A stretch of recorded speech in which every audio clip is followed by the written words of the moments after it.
10 ans après sa validation, les rapports finaux du programme d'appui au réseau des aires protégées de la République démocratique du Congo a été partagé à toutes les parties prenantes impliquées dans ces secteurs. La cérémonie de la présentation de ces documents a eu lieu ce lundi 9 mai à Kinshasa. Établi en 2011, ces projets avaient comme mission de faire une évaluation du réseau des aires protégées dans le but d'appuyer le développement d'un plan stratégique du réseau des aires protégées, promouvoir la consolidation du réseau existant et planifier son extension. Alors, comme vous le savez, mon équipe et moi-même, ça va faire tout juste 9 mois que nous sommes là, puisqu'on a commencé en fait effectivement le 12 août et on sera le 12 mai dans quelques jours. Quelque part, on prend un peu le train en marche sur tout ce travail qui a déjà été réalisé depuis des années, mais c'est une opportunité assez incroyable en fait de s'approprier toute cette information de manière à ce que maintenant ça devienne le contenu du travail qui va nous conduire pour les prochaines années à faire notre mission de conservation de la nature. Présenté en deux versions, ces rapports sur l'état des lieux des aires protégées s'avèrent importants pour l'Institut congolais pour la conservation de la nature et pour tous les partenaires engagés dans la conservation de la nature en RDC pour s'en servir comme référence dans leur travail. À mon avis, les résultats forts, c'est cette carte qui est mise à jour, dont aujourd'hui on peut présenter toutes les aires protégées de la RDC sur une seule carte, et puis qui reflète au moins la réalité actuelle du réseau des aires protégées. L'ICCN maintenant a un rapport que moi j'appelle les bases, qui donnent des bases solides, des bases de départ pour beaucoup d'aires protégées. Et l'ICCN doit manifester son intérêt, travailler avec d'autres partenaires, à mettre en ça, fédérer tous les partenaires pour l'appropriation des résultats qui sont dans les documents. Outre son évaluation, les programmes attendent répondre à l'engagement du pays à veiller sur les aires protégées sur base des recommandations de la Convention sur la biodiversité. Les participants ont été invités à la vulgarisation de ces documents auprès des différents partenaires étatiques, les membres de la société civile au niveau tant national qu'international pour l'appropriation de cet état des lieux. C'est un travail qui exige de la qualité. Il fallait aller sur le terrain, il fallait prendre des informations des sources primaires et secondaires. Et comme vous l'avez suivi, on n'est même pas arrivé à aller dans certains sites. Et d'autre part, compiler tous ces renseignements et les mettre à jour est un travail continu. Et aussi, vous l'avez suivi, le travail qui a été présenté n'est même pas un travail final parce que les limites de parc bougent. Des nouvelles aires protégées se sont créées entre-temps et nous avons donc résolu de faire un travail continu qui sera mis à jour régulièrement. La prochaine étape consistera à faire une actualisation des éléments à travers la production d'une nouvelle carte. Cette dernière reprendra en son sein les aires protégées ou des zones de conservation qui ont été créées dans le cadre de certaines études.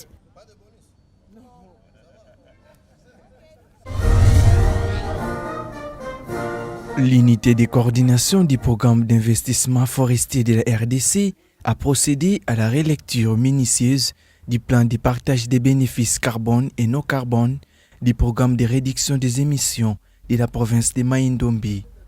Cet atelier organisé à Kinshasa le vendredi 6 mai a permis à toutes les parties prenantes de contribuer à faire avancer le processus de mise en vigueur du contrat d'achat et vente de réduction d'émissions tenant compte de leurs observations et commentaires sur le plan de partage des bénéfices.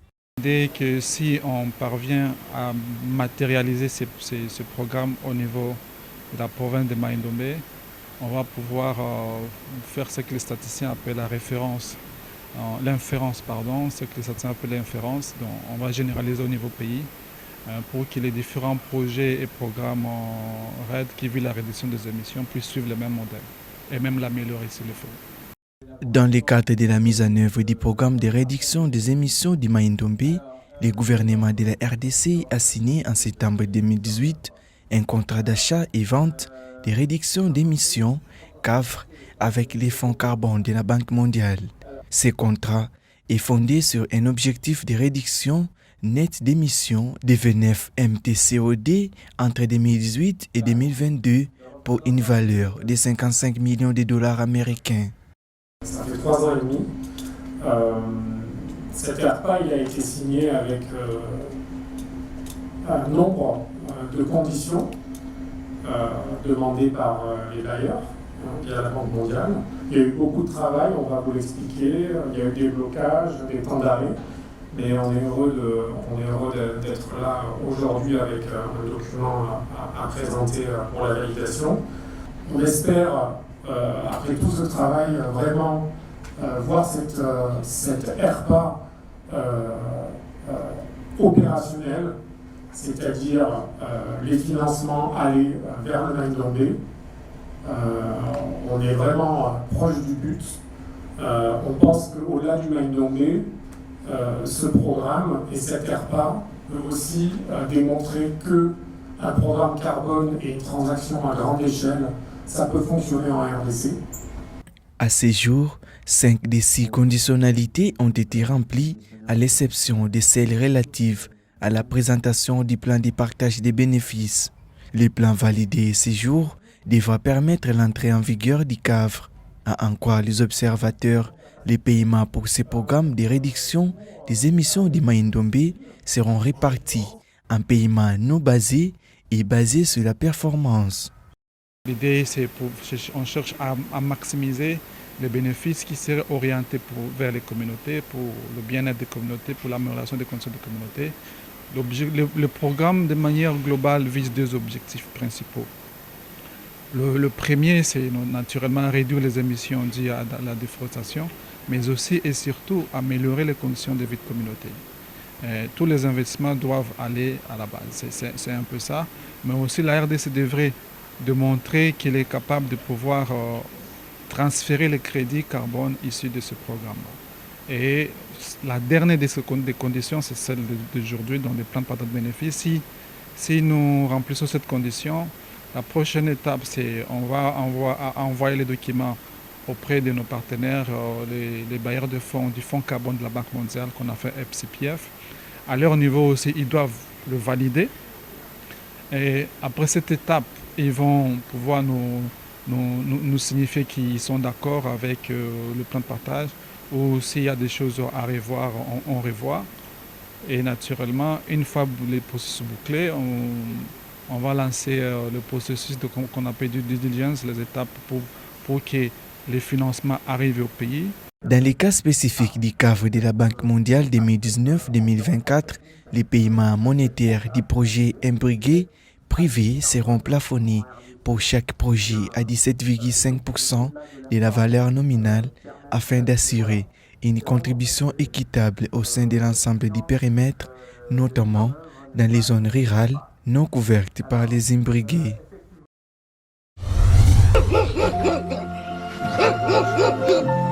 La rage est encore aujourd'hui responsable d'environ 160 décès par jour et de 59 décès chaque année dans le monde, principalement au sein des populations démunies en Afrique. Chez l'homme, la rage reste incurable lorsque les symptômes apparaissent au cas où les patients sont pris en charge tardivement pendant la période d'incubation.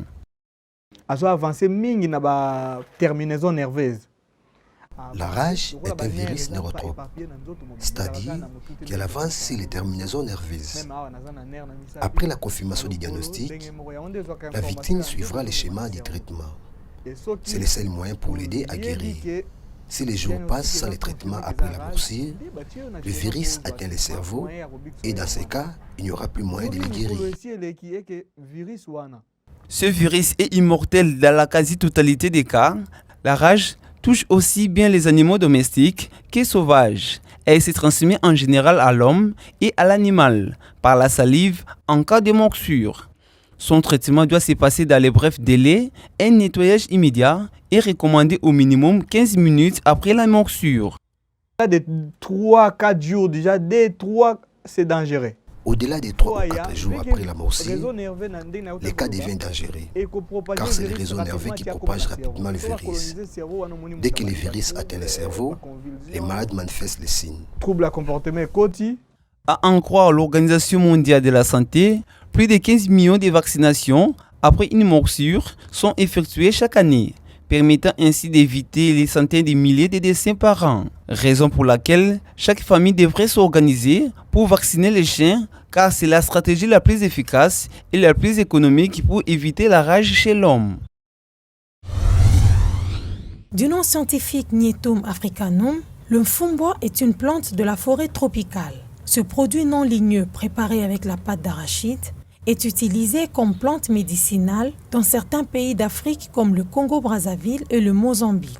Selon les scientifiques, le mfumbwa est un légume vert qui contient des acides aminés. Les acides aminés jouent un rôle crucial dans la structure, le métabolisme et la physiologie des cellules de tous les êtres vivants connus en tant que constituants des protéines. À Kinshasa, bon nombre de familles en consomment sans en connaître les valeurs nutritionnelles. Déjà par culture, nous mangeons. Nous sommes des Wakanga, nous mangeons le fruits. Et aussi parce que c'est très bon. On ne peut que manger ce qui est bon. Même chose pour une vendeuse de mfumbwa rencontrée dans le quartier Mboudi de la commune de Mongafula. Le mfumbwa est un légume. Pourtant, dès 4 heures du matin, les dépôts de l'avenue Befalé du marché Gambela sont bondés des vendeurs de mfumbwa. Hommes et femmes, toutes tendances confondues, se sont lancés dans cette affaire en vue de subvenir aux besoins de leur famille. Nous sommes des grossistes. Ces légumes ne se plantent pas. Ils nous viennent de la forêt, créée par Dieu. Le mfumbwa nourrit tous les pays. Il vient de différentes provinces. Celui que nous vendons vient de Kananga. Actuellement, le fret coûte cher. C'est depuis 30 ans que je suis dans ce commerce. Il m'a aidé à scolariser et à marier mes enfants.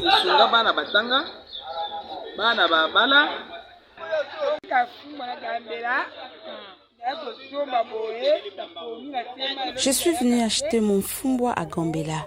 Les dépôts vont le lundi. J'ai commencé ce commerce depuis l'âge de 14 ans. Aujourd'hui, je suis une maman. C'est grâce à ces commerces que ma famille et moi vivons. J'achète au dépôt pour aller revendre.